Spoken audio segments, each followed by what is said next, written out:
Totoo nga ang sinabi ng mga netizens dahil dito ay hindi lahat daw makakaligtas. Ano nga ba ito?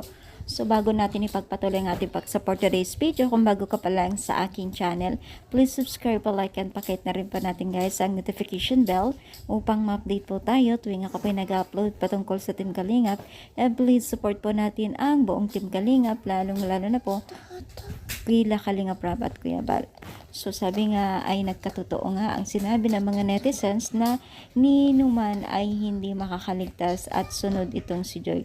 So grabe talaga at nagkatotoo nga na lahat po ng Kalingap Angels ay hindi daw makakaligtas sa mga basher.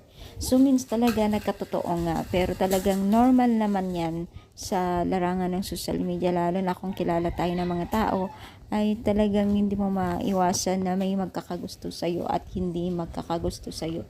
Diba? Ika nga, kaya nga nabuo yung salitang basher kasi yung mga basher ay sila yung ayaw sa'yo at negative ang sasabihin sa iyo at ikakasakit mo talaga sa dibdib at damdamin.